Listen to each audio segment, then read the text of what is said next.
to the Your Pennsylvania Ancestors podcast.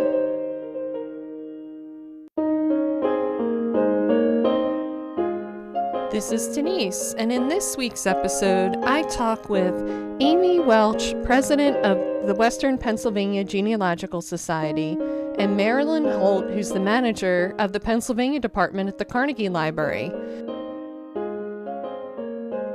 WPGS and the Carnegie Library work hand in hand to provide a vast array of genealogical research materials to anyone 7 days a week.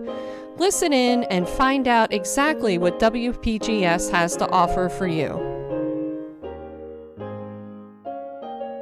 Have a question or need help to complete your Pennsylvania research?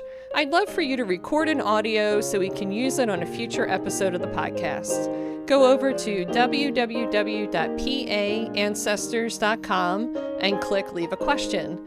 You'll record a short audio up to 5 minutes, and I'll use it on a future episode of the podcast. I think it would be a fun way for people to learn all about how to research in Pennsylvania.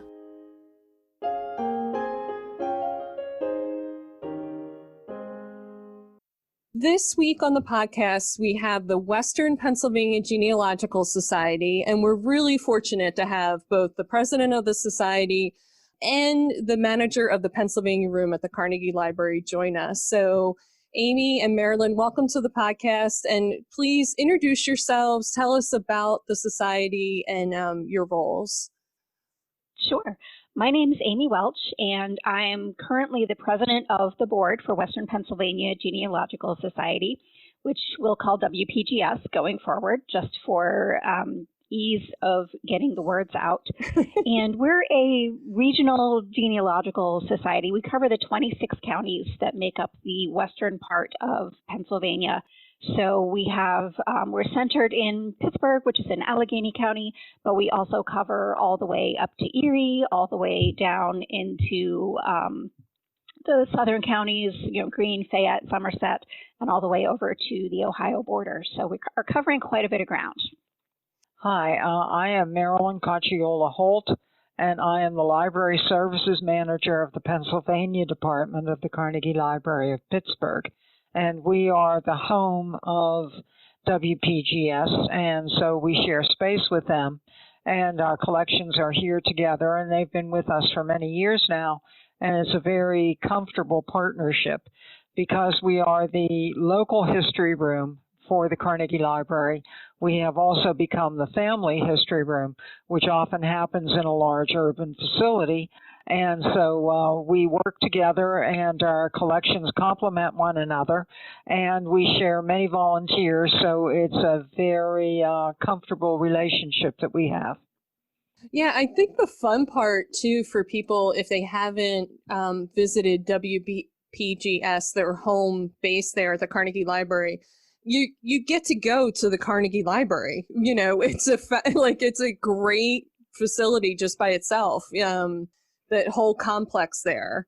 And, I just encourage people, if they have ancestors who lived in Allegheny County or Pittsburgh, especially, to make that trek, and visit and kind of walk in the footsteps of their ancestors and experience that museum and the library. It's a really wonderful place.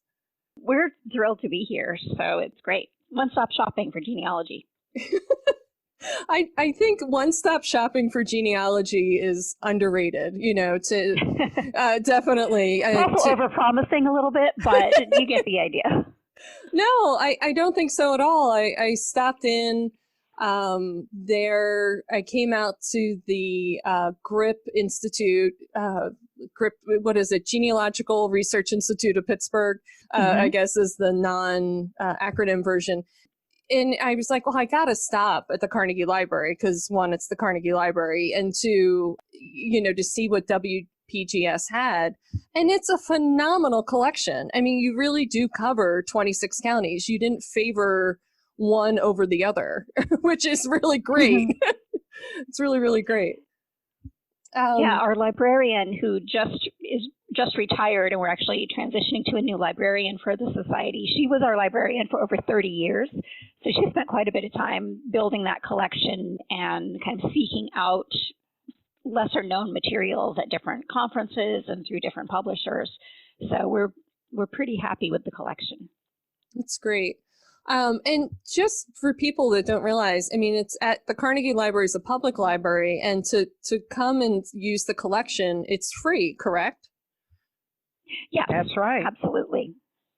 So people just walk in during opening hours and they can just browse the shelves and sit and read anything that they want. Yeah, for sure.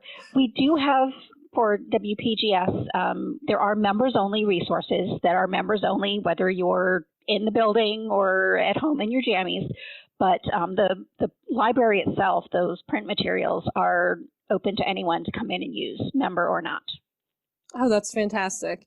And do you offer help for people that are maybe new to genealogy or new to researching in Western Pennsylvania? The library itself is always staffed with our staff people, so we are open 7 days a week, and I always have a staff person at the desk to help newbies, experienced people, anyone who might come into the Pennsylvania department. And WPGS, of course, always has, whenever possible, a knowledgeable volunteer at their desk. So we work together, in tandem to make sure that we can help anyone who comes in. We have many, many people who come in who have never been in the Carnegie Library before, but have roots in Western Pennsylvania. So just this morning I was helping a lady who had never been in Western Pennsylvania at all, but we knew that her ancestors had come to North Carolina from Pennsylvania. So she came to visit us, and we were very glad to help her and work with her and make her familiar with materials in both WPGS's collection and the Pennsylvania Department collection. We both have separate card catalogs, but we both use them together in tandem. So we have many, many ways that we can help people immediately as soon as they come in, work with them, find them the materials that they seem to need most. For that person who visited you, like the woman this morning who didn't know much about Western Pennsylvania, what advice do you have for them on that first step of research, Marilyn? Like, what's maybe a common mistake people make or a common thing that they miss that? Well, the first thing that I ask always is, where do we think that we should find them in Pennsylvania? And what resources and references pointed them toward Pennsylvania origins for their ancestors. And then once we get to that point, I want to narrow them down to an area or a county so that I can get them into the resources that we have for that particular location. And then, of course, start to refer them to any place else that they may not have thought of or been familiar with. Because many people say Pittsburgh, but they actually mean, they were closer to McKeesport, or they were actually closer to Westmoreland County. So I want to try and refine the location and then sort of slot them into wherever they need to go to find resources and see if what we have here can be of help to them. That observation that you made about what people call Pittsburgh versus the actual city limits of Pittsburgh is so true. I noticed that, I live on the eastern side of the state, and when we refer to Philadelphia, we mean just the city of Philadelphia. But on the western side of the state, it seems like people use the term Pittsburgh, and it encompasses a very large area beyond just the city limits. Okay. Exactly. Well, exactly. So it's important. Yeah, and it also depends what time period you're talking about, because Pittsburgh's city limits have changed so significantly. We'll have people come in and say they're looking for records from Pittsburgh when they really mean Allegheny City, which is now the north side of Pittsburgh, but it was a separate city until 1907. So if they're looking for anybody in Pittsburgh, that part of Pittsburgh, before 1907, we need totally different records. So you have to know the history and the genealogy to kind of point people in the right direction. Yeah, that's so important. And 1907 for a genealogist is pretty recent. A lot of us, start Practically last week. Yeah. Yeah, it's definitely last week. Yeah, so 1907, and that's one of those things that if you are new to researching in Pennsylvania, those changes in boundaries are really confounding for people because it really trips up your research and you think you lost someone or they moved and they didn't go anywhere or they Right. Can you talk a little bit, Amy, about in terms of the society? I know on your website for members, and you had mentioned this, you have some materials offered to members if they're member exclusive. Can you talk a little bit about that? Yeah, absolutely. So one project that WPGS has done for a very long time has been working with local churches to microfilm their records. And then because it is 2019, we have now moved into digitizing those records. We actually just transitioned into digitizing instead of microfilming first, but we've also taken all of the microfilm that we had in the collection where we could reach the church to get permission, and we've digitized that microfilm. So those are some of the members-only resources, those local churches where we had the microfilm version of the records. Those are now going online. We're working on indexing them as well to make them a little more user-friendly to people. And then going forward, our priority will be to digitize records as we start working with additional churches. Some of the other things that you'll find in the members only section of the site will be additional records like that. There'll be some family information, some family files, but we also have the record books for the registration of deaths for Allegheny County that covers 1893 to 1905. And WPGS published an index to that record set a while back, and so folks can kind of poke through that index and get us a document number, and then we go running into the office and grab the document for the full death record for that period. As your listeners, I'm sure, know, the state of Pennsylvania didn't start keeping those records until 1906, so everything before that is kind of in scattered places, and so that index and set of records is one of the things that we do rely on to help point people in the right direction. And those death records are so worth the time to get, no matter where they're scattered to. I always recommend, you might find the index on an online search engine, or maybe like you said, a society will have the index and it'll list the date and the name and, maybe, parents if it's a child. But to find the cause of death and like maybe where they were living, and you never know like kind of what's on those. It depends on the county. So worth it. So the society and the Carnegie Library have worked together, it sounds like, for quite a long time. Has it been, did you mention 30 years? No, I don't think it's been quite that long. Yeah, before WPGS was with us, they were here in Oakland, but when they had to try and find a more permanent home, they decided that they wanted to move into the Carnegie Library with us. And our director at the time, Mr. Kronberger, was very, very happy to have them move in. And I was very happy that they chose to share space with us here in the Pennsylvania department. So we were down on the second floor at that time in a much smaller space. But about 13, 14 years ago, we moved up to the third floor, which gave us much more space. And both of us then had room for separate desks, and we were able to spread out. So in that time period, we sort of settled in together, and it's worked out very, very nicely. Thank you for clarifying that.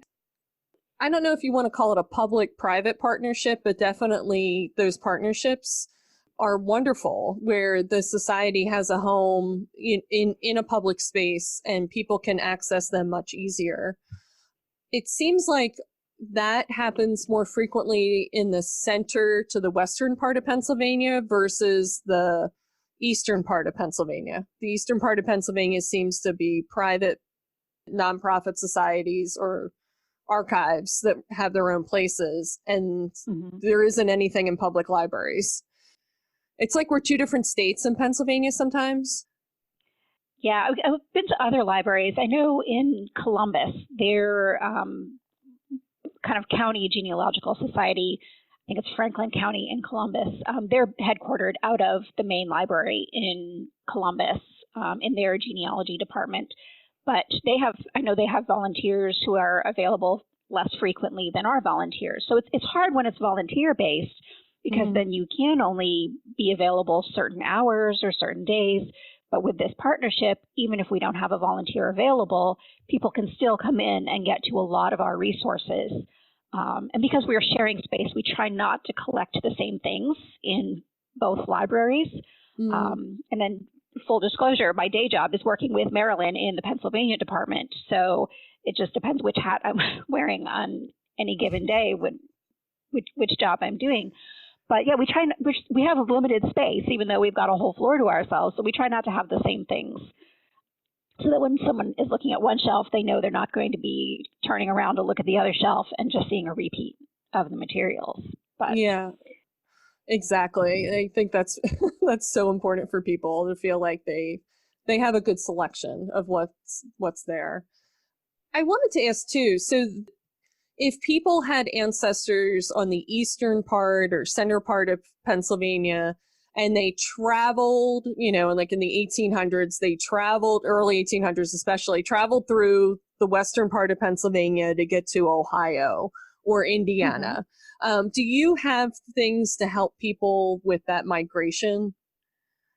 Our collection covers all of Pennsylvania. We are the Pennsylvania Room. And so I just had a lady in this morning that I was helping with research in Chester County. And her family had left Chester County in the early 1700s. And so I was able to find them. Luckily, they were Quakers, so I found them in Quaker records. And so we determined that they came from Carlow Meeting in Ireland. And so I gave her the address of the record keepers in Dublin to contact in terms of those early Irish Quaker records. So we help people no matter what county they're looking for in Pennsylvania, what area of Pennsylvania. We have complete sets of Pennsylvania county histories. And so I can just put them in there, Adams to York, and help them with any material that they're looking for there. We've also always collected any published materials for all of the counties, as well as having general how-tos and county histories for Ohio, Virginia, West Virginia. So we have people who are coming in and out of Western Pennsylvania, and we know that. So we have materials to help support their research in all of the areas contiguous to Western Pennsylvania. Well, that is really fantastic because so often a local society will focus on a specific area and maybe have some things, scattered around some other things, but other areas. To be able to help people really be able to track their ancestors as they moved, because a lot of people did move west, across the state and then, obviously even out of the state. I didn't realize that you had stuff for Eastern Pennsylvania. I feel like moving to Pittsburgh because we don't we don't have that. I mean, we do have that to some extent here, but it's not the same. The closest I can get to a comprehensive collection is the State Library of Pennsylvania. I mean, they have a comprehensive, all the counties collection, but I think you guys have more stuff than they do. But don't tell them I said that. No. Well, we work hard at it, and that's something that we've been collecting for years. But Amy and I work with the collection very much and massage it and make sure that if something is coming out that we think is going to be useful, we make sure that we have it. We've also taken certain parts of the collection, such as our immigration material and our military history, and placed them in very browsable areas, as well as the material that we think is strictly genealogical in nature, and place that under the heading of genealogy, so that it's very user-friendly, it's very browsable, and so serendipity can strike any one of our patrons anytime that they can. So that way they can pass back and forth between WPGS collection, Pennsylvania Department collection, and find it's fairly seamless researching. Oh, that's so wonderful. That's just, yeah, no, I'm definitely considering a move to Pittsburgh. I just like, that's really great. Do you have a memorable discovery? I mean, Marilyn, you've already mentioned two just in the last 24 hours, but something that really blew your socks off that somebody found in your collection? Well, I have to tell you about the time that my temporary part-time person, Barry Atkins, was sitting at the desk with me. We had two gentlemen come up to us, and they were looking for a person, a relative of the one man who had immigrated to Pittsburgh from Slovakia, and his family had lost touch with him. They felt that he may have died in an industrial accident. They weren't sure what happened to him. So the gentleman who was looking for the relative did not speak English well, but he spoke Slovak, and the man who was accompanying him was German, but he spoke English fairly well. So I spoke to the man who spoke English and German, and Barry, who has Slovak ancestors and actually has traveled to Slovakia, was able to talk to the man in Slovak. So between them, we were able to locate several cemeteries that the man may have been buried in, and gave them references, and we also went through the census and found the gentleman in the census as long as we could. So we were able to tell them where he was living in a couple of different decades and get them to focus on some places that they might be able to find information on his burial and his fate. So that was a very fortuitous happening, because without Barry at my side, I don't know what I would have done with the gentleman who spoke only Slovak. And the gentleman who spoke English and I were able to actually work on the research and try and give them some good ideas and some good direction. So that was very rewarding, because we were actually able to work through the puzzle with them. Oh, that's a wonderful story. Oh my goodness. Like truly locating lost ancestors, like in real time. That's really great. Lost. Yeah, very really lost ancestors. Yes. Amy, do you have a story to share? I was trying to think of something earlier today, and I really couldn't come up with anything. We actually have various committees within WPGS, and so our research chair probably should have been somebody that we included as well to kind of give you that story, because we do offer research services for folks who are remote and can't get to Pittsburgh. So all of those email messages come in via email, via mail, and then Lois Salvatore, who is our research chair and our president-elect, kind of takes those and doles them out to various researchers to kind of work through what they're doing. I just get excited when I see the light bulb go on, when somebody is kind of poking through the records and finds the breadcrumb that might lead them to the next thing. So it doesn't have to be momentous. It can just be that one clue that gets them one step further along in the process. Because it's really not the easiest thing in the world to do. I mean, I always tell people I have a love-hate relationship with these Ancestry.com commercials, because they make it seem like you can just click a button and there's your family. People come in all the time and say, can you just give me the file on my family? And we have to say, well, are you a Carnegie? Are you a Frick? Then no. Like, we're not mean. There just isn't a file, more than likely. So I'm happy when people start to really click that it's a research process, and that there's a lot of steps involved before you find out if you're wearing a lederhosen or a kilt. So, wait, what was that? Before you find out if you wear lederhosen or a kilt? There's a lot of steps in the process before you figure that out. So there certainly is. And there's always surprises. I think along the way too, that for people, there's always a difference between maybe the family story that you heard and what is actually what you find in records, what's actually kind of like the truth or reality. And it is a process, and it's not one where you can just type into the box, and get 10,000 possible answers on your screen to scroll through. It's a different way of research. And it sounds like WPGS, between their research committee, if you can't make it there, or through the resources on the website, or in person at the, I keep wanting to call it the Pennsylvania room. It's the Pennsylvania Department. They gave us they gave us a change in rank. Okay.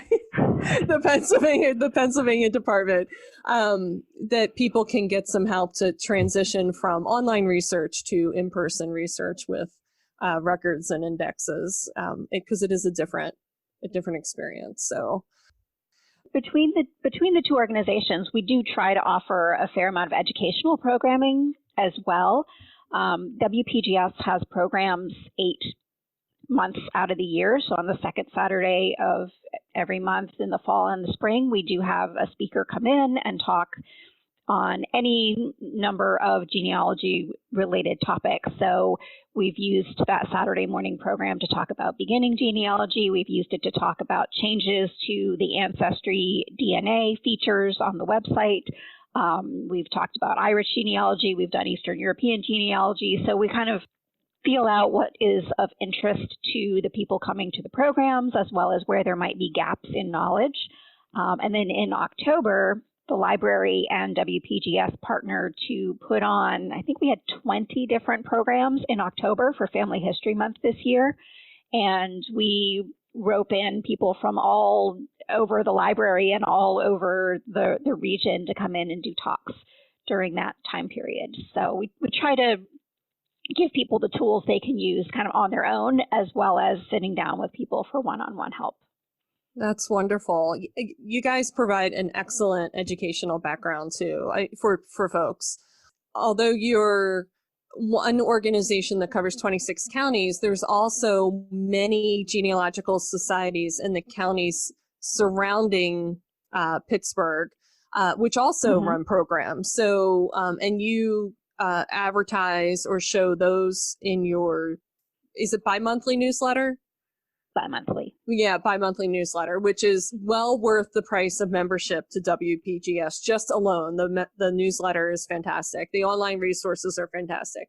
And the sense of community you get from walking hand in hand alongside other people doing the same work in the same area, looking, it's the same ancestors. I mean, you could go to a meeting or show up to do research with WPGS and be standing alongside your fourth cousin, once removed or something. It's like, you never know when you go to a local genealogical society what's going to happen and who you're going to be related to and what kind of connections you're going to make and serendipity. And it's just wonderful. I always highly encourage people to do it. There's a whole community of people out there who care about the same things that you do. And you can see them live and in person than just online, which is fun. Amy and Marilyn, I want to thank you for your time this afternoon. You just gave such a fantastic overview of the resources available, WPGS, and also at the Carnegie Library in the Pennsylvania Department. Well, Denise, it was really our pleasure. That's right. Amy and I are always glad to talk about both collections and to say, please come and visit the Pennsylvania Department and the WPGS collection because we are here. The library is open 7 days a week. We're open evenings and weekends. And we have a load of material that we would love to have people come and research and help them. And we're very, very happy to have anyone, beginners and experienced genealogists, come and work with us so that we can assist them in any way that we can. We're really thrilled to be able to talk about both the resources in both collections and to help people get started. So, yeah, please come and visit. Please come to Pittsburgh, visit Pittsburgh, move to Pittsburgh. That would be great. We can always use more Pittsburghers. So yeah, there you go. There you go. Pittsburgh's a fabulous place.